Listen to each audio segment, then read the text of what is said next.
Buying rental properties is the worst idea. If you want to stay broke in 2026, go and buy rentals. Hey, what's up guys? So in this video today, I'm going to be going on a bit of a tangent with Caroline about how I own 23 rentals and I'm still broke. Not cool. I was told that if I go out and buy properties, and I did, that I would be able to have financial freedom. I would get all these amazing things. Passive income would change my life. And I'm here to tell you, I think it's a total scam. I think it's a lie. So listen through, hear the entire situation, hear the entire story, and you be the judge for yourself on, do you really want to go out and buy rentals? I'm convinced that buying single family rentals is literally the worst thing you could do. I don't think owning single family rentals is actually a real business.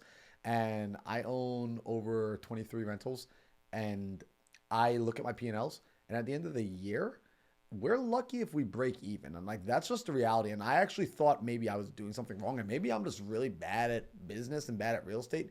But the last few years, my single family rentals have really, and like my small multifamily duplexes and quads, they've really just broken even. And although it's great for my net worth, I get that. It's great for depreciation. I do love that.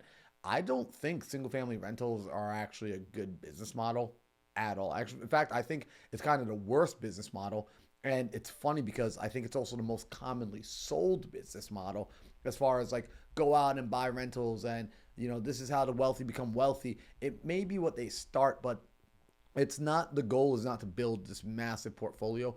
It's like owning, I had 23 rentals and I look at the cash flow that comes in, and even with all the money that comes in, what ends up happening, even if like at the end of the year, we make $10, $20, $30,000 in cash flow, what happens is like somewhere in month 8, a hot water heater blows. A new furnace needs to go inside. The tenants completely destroyed a unit, and we've got to go and put a few $1,000s in to renovate it to get it rent ready again. And so the profit just really gets wiped out in a matter of time. And I think until you, like, if you don't own them free and clear, it's not really a strong cash flow. Like, it's not as good as like my actual business of like being transactional and going in and doing flips and doing my online coaching and like when I get paid to speak. And I like will die on this hill that I think, I'll just say, like, I don't think single family rentals are really that awesome. I actually think they kind of suck. And if I could go backwards in time, I would probably not buy any single family rentals. I would take all my money and just do active income, make a huge bag, and go straight into like owning actual business, right? Like, and commercial real estate, RV parks, things like that. What I like about them is they operate like actual business. Like, it's like my coaching business, or like in our flipping business, there are things on a day-to-day that we can go and affect, and we can pull levers, right? We can market more, we can do more outreach, which produces more income for us overall versus my rental. Like, once I have it, like as a long-term rental, I just get to set the rent rate. I really don't get to adjust it to make any more money. Like, there's no way to necessarily like capture skill on single family rentals, right? Like, what can I do to increase my cash flow? I have to repurpose the property, and now I'm not in single family rental anymore. I'm in Airbnb, I'm in co-living, and even co-living is limited, and Airbnb has a cap to how much it could do, but at least there's an active proponent where I can increase my ROI based on my effort and my skill. And so I don't like single family because of its inability to let me maximize ROI based on how much of a better operator I become, and the asset itself is just low margin. So from a business standpoint, I think I'll die on that hill right now. All right, and that's the podcast. No, I 100% agree with you. I think now looking back on it with the experience that I do have, owning single family rentals might be the biggest scam because you do not make that much money. You're not going to cash flow a ton. So this past year we had an air conditioning unit go out that was in great shape when we bought the property. I'm not even making a ton on the cash flow on the property. I have a business partner involved. We want to make our properties affordable so families can afford to live there. That's why you're not jacking up the rents. You're not going to have any tenants that are going to be able to stay there unless you're like a special Airbnb, which is not even a long-term rental. It's a short-term rental property, and it's, looks like Hogwarts Castle on the inside. A traditional house that's just cookie cutter, basic, vacant, like no furniture and unfurnished, letting people stay in it. You're not going to get rich on that unless you do a billion houses, which is just, gosh, dude, then you got to have a handyman for each property. Then you got to have a billion air conditioning units. A billion things could go wrong on those. So you're only going to win with single family houses if you have volume. I agree with you tenfold. Coming back into that air conditioning unit that went out on our property, that was $8,000, dude. $8,000. So we're cash flowing on this property. I bought it as a chump when I got started. We're making like $100 in cash flow after everything is said and done, because you have expenses, insurance. I don't want to manage it, so I have property management I'm paying for. So after everything, we're making like $100. It's going to take me years to get back the money just from the air conditioning unit going in. And you know what's funny, right? Like some people will be like, "You're only making $100." It's like, I don't think people realize how, like, guys, like that's kind of par for the course. Like, typically, what most investors are actually getting on their rentals is anywhere. I'm going to go to the lowest range, probably about $100, to the upper range, which is like $500. Like, I'm talking like net profit, like money you actually keep in your pocket after you take into account management, maintenance, taxes, insurance, mortgage, emergency debt paid fund, out, right? Like all the things. And so a lot of people don't even think about that, and like they got sold on this dream of like just own a rental, get passive income, but they haven't done the math. And when I look at it, like the math is really simple. Let's just say, for argument's sake, right? Like I do coaching, right? And so I have clients that come in and they'll pay me $15,000 to work with them. So great, I'll sign up one client today. I'll get paid $15,000. Awesome. So everyone have $15,000 in their head. Now, if I'm getting, let's use your property, if I'm getting $100 a month for that property, it is going to take me, gosh, what is that, 150 months to get the same $15,000. And that's if nothing breaks along the way. That sounds miserable. It's terrible. It's like, but Marlon, you could buy more properties, right? You could, okay, fine. You're absolutely right. So let's see. Let's say I'm making $1,000 a month because I went out and bought 10 rentals. So now I own 10 rentals. I'm making $1,000 a month. Great. Well, it's only going to take me 15 months now. So you're talking about a year and some change to get the same profitability that I would have gotten from a single active income client. Yeah, but Marlon, you could still keep scaling up. And like, guys, but like as I scale up, remember, now I have 10 properties. I have 10 roofs. I've got 10 water heaters. I've got 10 furnaces. I've got 10 potential tenants who are going to create chaos, right? Like I'm inviting 10 more people into my life that are now going to potentially bring destruction. I don't know if I want to do that for just $100 a month. And it's not that I'm like, guys, like, again, I like the depreciation I get. Like I appreciate that, like my CPA appreciates that I own the rentals, and that's cool. But the reality is, from a cash flow as a business, it's a pretty bad low margin business in comparison to all the other businesses. I believe in doing high margin business, going after high margin opportunities. Like, let's go and solve profitable problems, right? Owning single family rentals, it's not a major profitable problem unless you're flipping it. Now, if we're talking about flipping or wholesaling it, I'm in love with single family again. Like I'm like, oh, this asset class is awesome because there's so much volume of it trading. There's so much opportunity to go in there and to be like, people hate when I tell them when you're just getting started, don't buy a rental. Like, do not buy a single family rental if you're just getting started. If you are not, like, if you don't have a year's worth of money in your war chest, do not buy a single family rental. If you're struggling to pay your bills in the next 30 days, do not buy a single family rental. Don't buy a duplex. Don't buy any residential properties to buy and hold as cash flow if you do not have, and I'm not a CPA, I'm not a financial advisor, but I'm going to say, like, if you're not bringing in at least like $150,000 to $250,000 a year, do not buy rental properties yet. Do not buy single family. Don't buy any of that nonsense yet. Go and be transactional. Go and make money first. Do something that has higher margins. Wholesale, flip, sell feet pictures. Like, go in and get the bag. Like, make your money first. And then later on, we can start worrying about how to add to your asset column to create cash flow.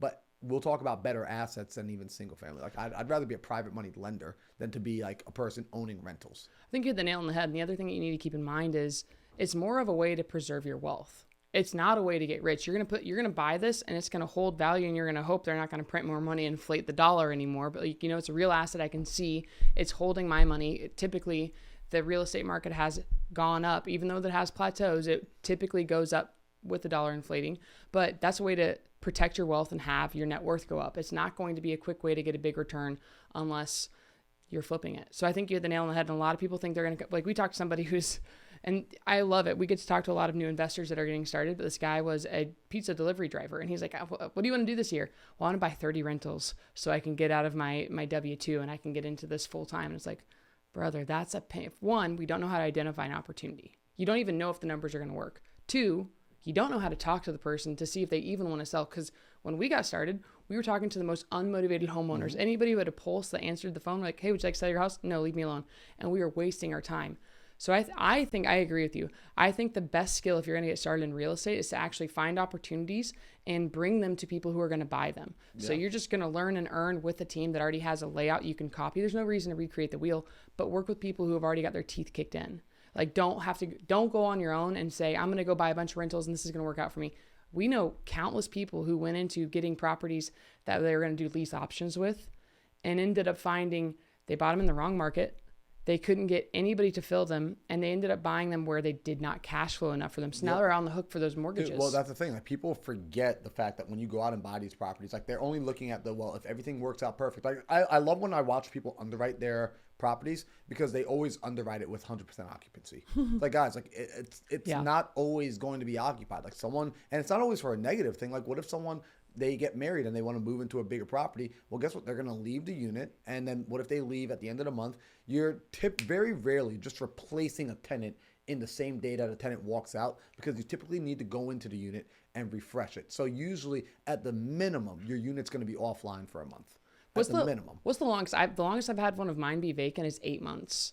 And that was that hurt because we had it vacant in Phoenix over the summer. Nobody's coming out and looking to rent a property. Very few people are coming to look at a property in the middle of the summer, and then it took longer. So what's the longest you've had a property be vacant? I don't know. I don't think I've ever actually looked at the data for it. I would assume a few months. I remember we had one property. It was like a 1-bed, 1-bath studio. Mm-hmm. So that was like kind of a tough one to rent out just because it's like really you're only renting that to like a single person without kids, like who's just very small niche. Yeah, like it's a very small group of people who are looking for that kind of rental. So I remember we had one of those that sat on the market for maybe about like 4 or 5 months, and like to your point, like it during that time, like I just had to eat it. Like it was pay like, the mortgage. I'm paying the mortgage. Like guys, I can't not pay the mortgage, or else I'm going to end up being one of these tired landlords that we buy properties from. You've talked about this and we've covered this a few times, but you just mentioned making sure and we're not CPAs, we are not licensed professionals telling you how to manage your money. We're not attorneys, but I want to just say, like you talked about, if you're making at least minimum 150 to 250 a year is when you should really make sure you have a runway of emergency funds as well. Yeah. So I know I want to have at least 6 months of emergency funds on a property if I'm going to buy it, so I can cover that and I'm not going to like lose my shirt. What would you say is your emergency fund run that you protect yourself, not only with like rentals, but just in general in life when you're going to do a new child? I want a year's worth of emergency funds for my lifestyle. Now, everyone's different. Some of you are going to be like, Marlon, that's way too much money for emergency fund. First off, you don't know my lifestyle expenses. So I actually don't have a very expensive lifestyle. Mm-hmm. So it's really not that much money sitting around doing nothing. But ultimately, it is if I ever needed to reinvent myself because I've made a wrong choice and I now need to dedicate all of my attention towards changing, I believe given 6 months, a person with absolute focus can change their entire life. And so because I'm also conservative, it's like, all right, cool. If it's going to take me 6 months, I'm going to give myself a 12-month runway because at the end of the day, I don't have a crystal ball. I can't predict the future.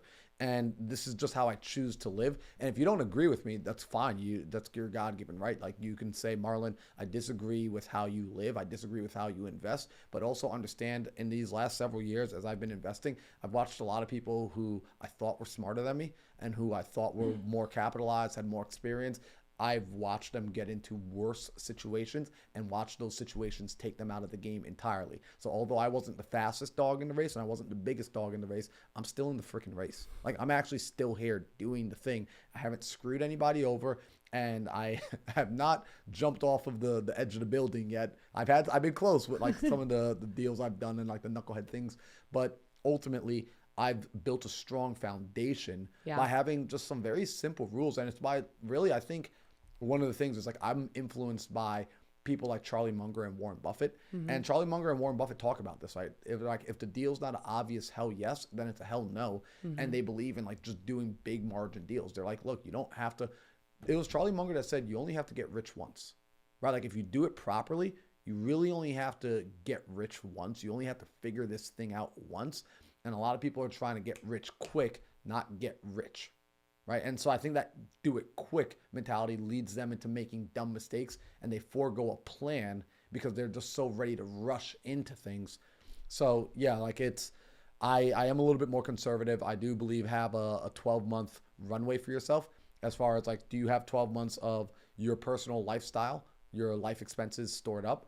And then each individual property that I have bought in the past, if I am going to hold on to it as rental, although frankly, I wouldn't go back. Like right now, I'm zero interest in buying any more residential properties. Like I get sent I've actually been unsubscribing from my like wholesalers who have been sending me deals on like in my email. I'm just like, I don't even like, why am I even looking at these? Like, I don't want any more of them just because the higher ROI is investing into my business or investing into proper assets that actually produce sizable margin and sizable income. You hit the nail on the head on that. And I will also add in on this. I've done knucklehead stuff, and I like that you have a year runway because we've seen this. I know you and I both have seen this, but I was not operating from a place of abundance before because I did not have that year runway. So I was chasing anything and everything, looking to get rich quick. I was like, okay, if I just get this one deal, if I can just make $30,000, I'll have breathing room. I can pay off my credit card debt. I can do this, that, and the third. And I wasn't sleeping well at night. I was so anxious and overwhelmed during the day. I was not thinking clearly. I was chasing anything to, this is going to work. If I do this thing, it's going to work. If I go do this, it's going to work. If I try this, that, and the third, it's going to work. And I'd wake up in the morning and I'd resent waking up because I was afraid of the day because I didn't know how to get ahead. And I was chasing the wrong opportunities, which would be, I just got to go buy rentals. If I buy rentals, it's all going to make sense. This is going to pay for my lifestyle. It's going to pay down my taxes. And I didn't even make enough money to actually pay down any taxes. Yeah. I had nothing coming in to offset my taxes. And when you also get started, if you get into a business, everything is a business write-off when you're getting my new computer, my LLC, all of your stuff is going to come back in, like everything within reason, if somebody takes me literally here, but the things you're spending on your business can come back and help you. My first year of doing this, I only made $26,000. Yep. You're not getting rich. So say you don't have a year runway set up right now and you aren't making $150,000. You aren't making $250,000. Coming back to what you said, you shouldn't even consider rental properties. No. You need to keep your job. You need to keep the job while you're learning the skill of how to identify opportunities and how to talk to these property owners or whoever you're working with, even if it's not real estate, if it's a business or something, how to talk to them. And if you can make money from that, you will never go hungry again because you're going to know how sales is going to feed you for life. You're going to have a bunch of opportunities come your way and you're going to have more doors open up because you're telling everybody what you're doing. So, dude, I put myself in the deepest depression, the biggest hole, and I was so stressed out because I read Rich Dad Poor Dad and I was like, this is incredible. And then I just kept thinking, I need to buy rentals. I need to buy rentals. I need to buy rentals when I was not making enough active income to even matter for the rentals. Like you have to be able to have that skill, I think. You know what's funny too? Like, so I reread Rich Dad Poor Dad at the top of every year. Mm-hmm. And the reason I keep coming back to it, because the first couple times I read Rich Dad Poor Dad, I thought it was a real estate book. I was like, oh, this is a book for like, that teaches people how to be real estate investors. Yeah. And every time I come back to it, I realize like, no, it's not. It's actually a book that teaches financial literacy. And I misinterpreted because of my lack of experience, lack of knowledge, and just where I was at in that life. There's a thing, like we hear what we want to hear when we want to hear it. Mm-hmm. Like we only get the message when we're ready for it. Like even this video, there are going to be people that watch this video now, and then they'll come back and watch it a few months later or a year later. Perspective. They're going to be in a brand new, they're going to be like, oh, wow. Like I'm now realizing what y'all are saying. And it's cool, right? Like you're not an idiot, like, and it's just, you're in a new season. You have a new perspective. You're seeing it from a new vantage point. So when I was rereading Rich Dad Poor Dad again, I'm being reminded like, okay, this is a financial literacy book. And in there, he actually doesn't even say go and buy rentals. He says buy assets, and he defines what assets are. Mm-hmm. And that made me realize, guys, Robert Kiyosaki started buying properties back in like the 70s and the 80s. Do you think property values were different? Do you think money worked different? Interest rates were different, right? Like, guys, like it was a very different ball game. The cost of living, like the ROI for him is not the same ROI for us. Properties have like inflated so high that now I love when people, I see this all the time. It actually frustrates me. I get new investors and they tell me how good a deal it is that they're looking at because the seller of the property is telling them like how much they cash flow. And the seller is like, oh yeah, we've had it for 40 years and we make $1,200 a month from it and blah, blah, blah, blah, blah. And they're like, it's such a great deal. And I'm like, yeah, for them, because they've owned it for 40 years. They don't have a mortgage on the property. They bought it, back when they were in their 20s and they only paid $40,000 for the property. They want to sell it to you for $400,000. You're going to get a 6% interest rate. You're barely going to make $100 a month on it. And the cost of labor, the cost of material, the cost of all these things for you to invest, it's not the same asset that it used to be anymore. This is the difference. Like, I can't say gold is a great asset compared to the guy who bought gold 100 years ago compared to me buying it today. Bitcoin is like a great asset at $130,000 talking to the guy who bought it at $14, right? Like, the price you get in at matters and the time in the market matters. I don't think people take that into consideration. I was classically trained to be an investor from the Robert Kiyosaki. I listened to the Charlie Munger. I listened to the Warren Buffett. So I take all of this macro information into perspective as I analyze. I find that so many people are just, they think a house is an asset because it's a house. Like they think real estate, like, oh, rental property, it must be good because it's called a rental property. But what is the math showing you, right? Like when we look at it and you do that math again, and you say like, hey, that person, the guy driving the pizza delivery, I know exactly who you're talking about. Yeah. When you think about him saying like, I want 30 houses so then I can leave and retire. It's like, all right, well, let's do the math on that. $100 per house, 30 houses, $3,000 a month. I don't think you're ready to retire. And you got a newborn at home. $3,000 and you live in a state where it's kind of expensive. Like I know where he lives and you can't retire. You don't have breathing room at $3,000 a month. Right? Not with a family. Maybe if you're a single dude, you can get away with $3,000 a month. I know I could work off $3,000 a month as a single dude. Mm-hmm. But think about it. It's going to take you 30 rentals. You're brand new. You don't know what you're doing. Now you've got to go out and buy 30 properties. That's a tall order for someone without any experience. You're going to put yourself in a position where you are like barely keeping your head above water. And if one thing goes bad, you can't withstand that storm. Not a good position to be in. I wouldn't recommend that position. I would hope no one ever gave advice to my family members to do that position. If I were ever like not around and I found out my family was doing that, I'd be so upset. I'd be pissed off. I'd be like, this is the worst thing that you guys could be doing. That's why we're making this video right now. Like I want people to, and guys, like I own rental properties. I own real estate. And I'm telling you right now, if I could go backwards in time, I don't think I would buy single family rentals again. I'm glad for the experience, but I don't think I would do it again. Well, I mean, and hindsight's 2020, and we also have perspective now. And one of the things is you were classically trained from the Rich Dad Poor Dad training system. I just read the book, and then I got into a few other mentorships learning about rentals. I didn't have as much detailed training as you did, but I knew the one thing of like, if it's not gonna cash flow, and I'm not gonna make really, I got into this deal because I'm a sucker and they were a veteran and I felt bad and I let my emotions control me when I shouldn't have. And one thing I really like about you, Marlon, is you're like, nope, if it's $50 over, it's $50 over. It doesn't fit the budget. I need to stick to my guns. And I didn't. Do not make the same mistakes as me and be emotional and try and help somebody out. If the numbers don't work, the numbers don't work. You need to have a boundary and you should not cross it because you will lose your shirt. So now I have these rentals that are giving me $100, but I'm really not, that's nothing. Not dude, it's insane. So going back now, knowing what we both know, if you were to restart and you are the person that's watching this video, what would you invest in? Because I would invest in my education and joining a team and being around somebody that can make sure I'm not wasting my time. So if you're talking to Marlon from 2018. Easy. Yep, easy. Yeah, what would you do?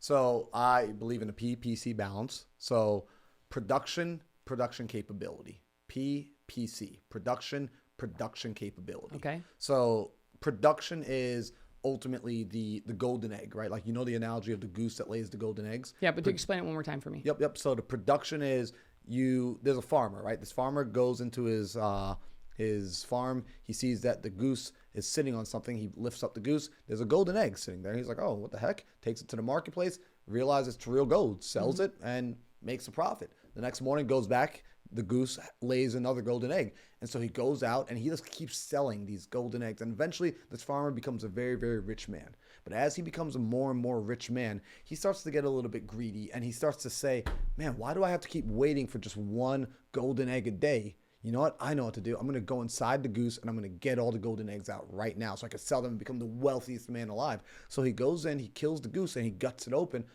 But what does he find? There are no golden eggs. Where are the golden eggs? They're gone. And so now he no longer has any new golden eggs, and he also has lost the goose that lays the golden egg. I'm going to suggest that a lot of people look at their real estate and they look at single family as the goose, but it's like, no. You are the goose, right? Like you, the investor, the individual, you are the asset. It's not the house. It's you. And so I would invest into the PC, right? The production capability, the goose that lays the golden egg, AKA myself. I would go and I would acquire, I'd buy skills. So I would find somebody who is making a lot of money, who's making it like active, who has a high skill set. Sales and marketing would be my first two, because I now know that like every business thrives off of sales and marketing. You can't name a single business that has grown that did not have an awesome marketing team and an awesome sales team, or an awesome marketer and an awesome salesperson. I even look at Steve Jobs. He innovated the world, but what was his superpower is the ability to present that product, right? Like he sold the iPhone like no one else before, the iPod, the Macintosh, all of that, marketing and sales. So I would invest into learning marketing and sales as quickly as possible. And then I would apply that skill set, because the skill set's awesome, but that skill set in the wrong opportunity vehicle, you'll be a dud, right? Like you can be an awesome salesperson, but if you're working at your local Verizon, there's a limit to how much money you can possibly make, right? So I would go into a strong opportunity vehicle as well. So things like real estate, right? You can go in wholesale. If you wanted to be a top producing agent, I know some top producing agents that are pulling in 7 figures. You can go and sell luxury, right? Like, but I would sell something expensive and high margin. I would apply my skill set and I would go after a high margin opportunity. And that's where I'd be. And I would stay there and I wouldn't pick my head up from that until after I've made at least, I'd hit like 2 milestones before I would start to even consider doing something else. The first milestone, if I'm doing this as a new business, I need to be making at minimum $250,000 in revenue gross. I need to make that within a 12-month period, right? Or I need to do 4 months back to back of $40,000, right? So one of those two, whichever comes first, because if you could do 4 months back to back of $40,000, or you could do $250,000 in revenue and like to yourself, like you bring gross revenue, so you might have taxes and all that good stuff. I'm not your CPA, but you do one of those two things. What will happen is you will prove to yourself that you have the capacity to produce golden eggs. That you do, that now that skill set is with you wherever you go. You are valuable because everywhere you go, there you are, and you can then begin to say and ask, okay, what is the next thing I need to develop for myself to move on to my goal? But at least now you're capitalized. Now you're in a position where as long as you're responsible with your money and you have some level of discipline and discernment financially, you are going to be in a place where you can afford to play longer term games and start going after those bigger assets and building out your asset column like Robert Kiyosaki teaches, which is something I believe in. I do believe you build out your asset column so that inevitably you can start to buy your time back. But in the beginning, you're going to trade your time for money. And when people tell me don't ever trade your time for money, I'm like, that's retarded. If someone gets offended by this, you're easily offended, right? Like, don't get offended. Stop being a snowflake. Ultimately, if you look at anyone in the world, we all trade our time for money to some regard. Like every person, Elon Musk, Donald Trump, like every person trades their time for money in some way, shape, or form or capacity. You don't have an issue with trading your time for money. You have an issue with you don't get enough money for your time. I guarantee you, if I offered you $1 million an hour to show up to my house tomorrow and make breakfast, and I just want pancakes and eggs, that's all I want. I like and bacon. If you came to my house and I was going to pay you $1 million, I guarantee you, you would say, can I come back again tomorrow? Can I come back again the next day? You would tell your wife, you would tell your husband, hey, I can't cuddle today. I got to go make breakfast because I'm paying you a lot for that time. So it's an exchange. You're not getting enough money exchange for the time you give. That's the problem because you are not valuable enough yet. You're only going to receive based on the value you deliver, and you're going to be able to deliver more value in the right opportunity vehicle with the right skills.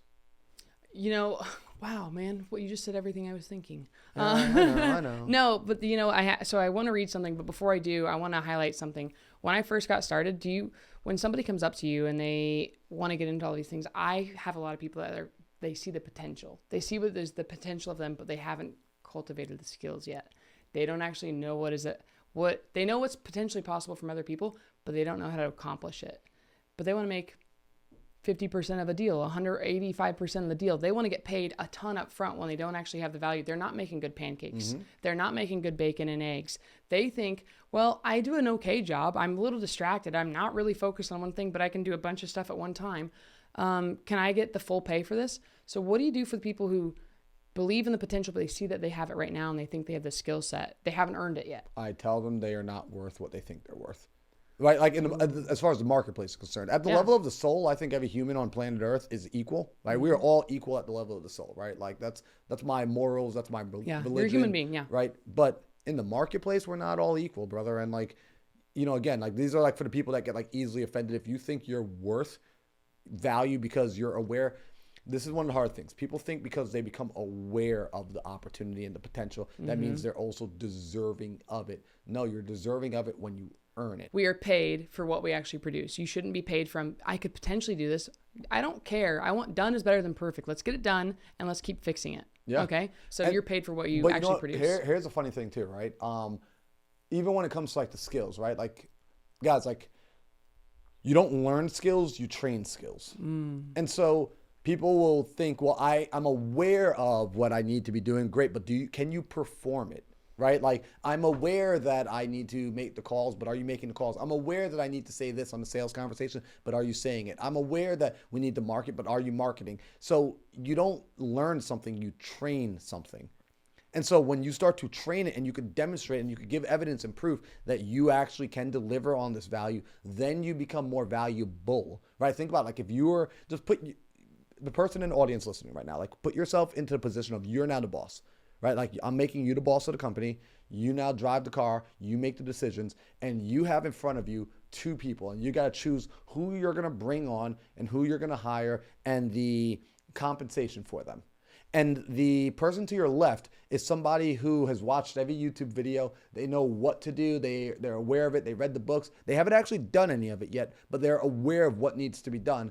And then you have the person to the right who for the last 10 years has actually performed at this position successfully, has a track record, has the experience, doesn't need to be trained, just needs to become aware of what you want from them, and has already shown that the things that you desire from them, they have completed in the past already for others.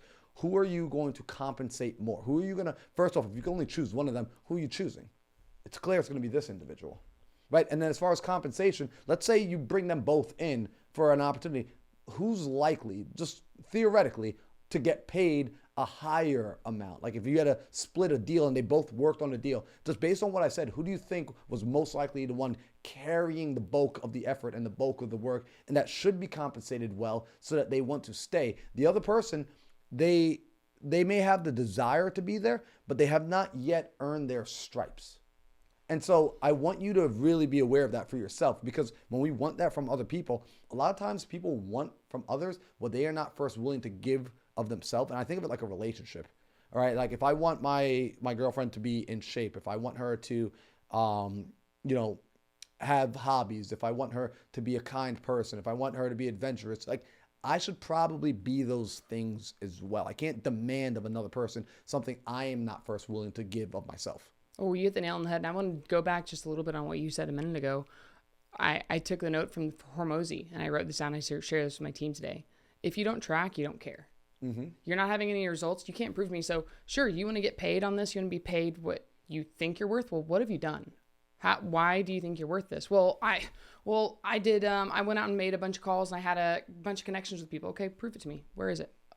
Well, I think it happened. Well, show it to me where you wrote it down. Well, let's just go off of, I produced a bunch, we track media. Okay. I produced, I have all this footage. Great. Well, how many reels have we made so far? Well, but I have the idea of how I'm going to post the reel. I'm going to make the ads. I know I should be making the ads, things like that. That if you're not actually tracking, you can't show me the work that you've done. If you can't show me that you've written down in your journal every day what the main reason is of why you're doing what you're doing. Like for me, I need to do that for myself. I have ADHD.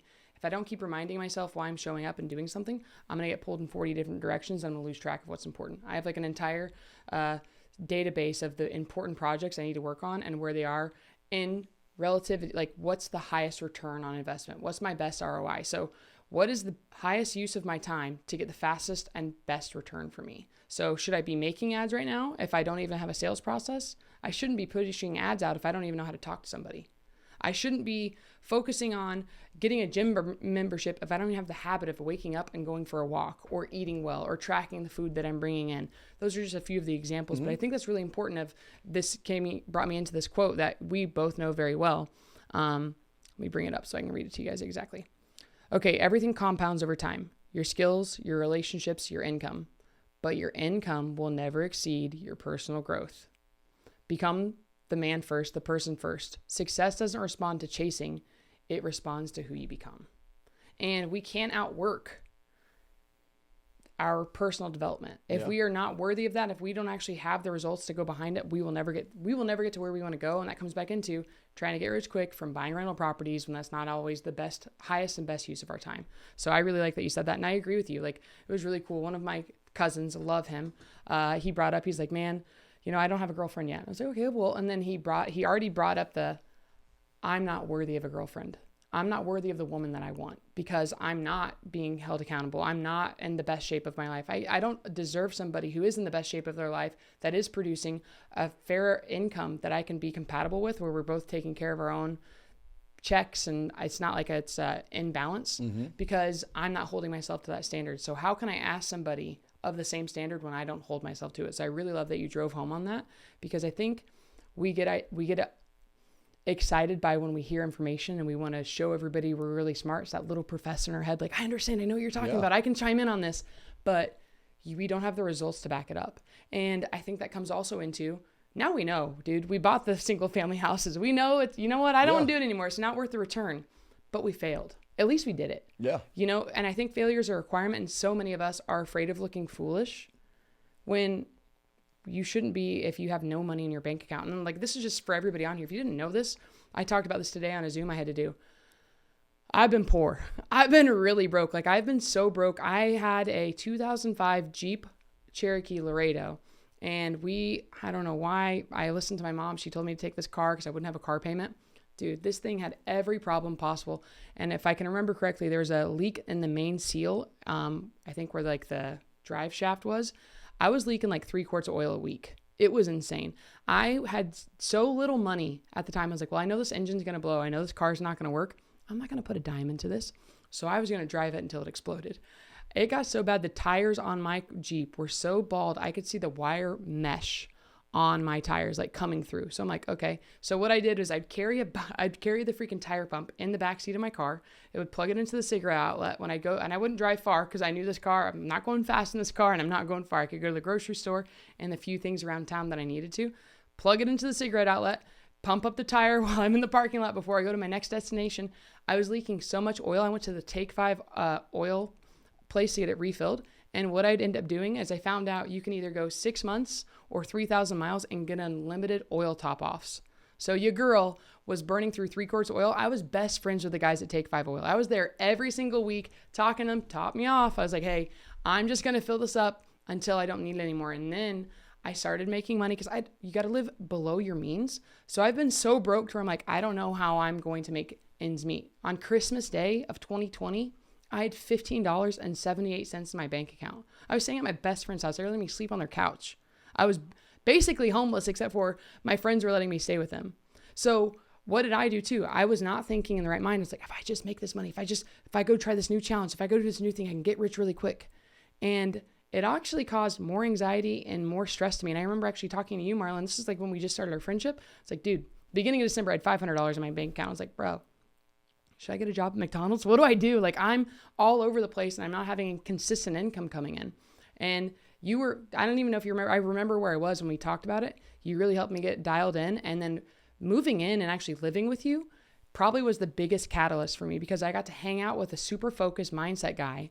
And I got to see you did the same boring, mundane stuff every single day. And I was like, oh my gosh, wait a second. We're not supposed to hobby jump every time we're getting started. Mm-hmm. I'm supposed to do the same thing every day. That is an ADHD person's worst nightmare. The same thing every day. That's awful. I didn't want to do that. I thought I was going to be able to just call somebody and get results and they wanted to sell it to me immediately. It doesn't work like that. So being around people that are successful, I think I can't outwork my personal development, but hanging out with people that I want to be like, that have higher standards, it's going to help me level up. And it's going to help me understand, wait a second, I don't need to be going really fast through this. the faster I fail, the faster feedback loop I'm going to get, and the faster I'm going to understand if this is the best opportunity for me. So, are we wrapping this up? Yep. Yeah, I gotta jump off here in 1 minute. So, guys, what we'll do is, if you guys got value from this, right? If this conversation is helpful and giving you some new perspective, let us know in the comments. Like, drop a comment. Do you agree? Do you disagree? Like, if you disagree, I actually want to hear. Like, leave in the comments. If you think we are totally wrong, put it in the comments. I'm curious. I'm open. Guys, I could be totally wrong. Again, I'm not a CPA. I'm not a financial advisor. I'm not a guru. So if you've got a different opinion and you've had different results, let me know in the comments. I'm curious. Like, let's see your P&Ls. I'll gladly share mine with you, and we could take a look. Love to see, maybe you could help me do better. But also, if you got value from here, subscribe to the channel. When you subscribe, it's one of the easiest ways to support the channel and to say that you like this. So I'll let Caroline sign us out, and then we'll see you guys for the next video. Yeah, so the only other thing I'd say is give us feedback like this. Then we're going to know if you want us to keep making this content. Tell us that we're terrible. Tell me I'm too pale. Tell me that Marlon is too caramel. Whatever you got to do, let us know. But this helps us understand this is stuff that resonates with you and you want to see more of it. If you want us to talk even faster like an auctioneer, we can do that as well. I feel like we were talking fast the entire time we were on here. But one other thing I want to say, share this with somebody. Share this with somebody and ask them what they think about it, because that's also another good way to get a feedback loop so we can understand if this is worthwhile. So thanks for coming on here and watching this. I'm going to say cut.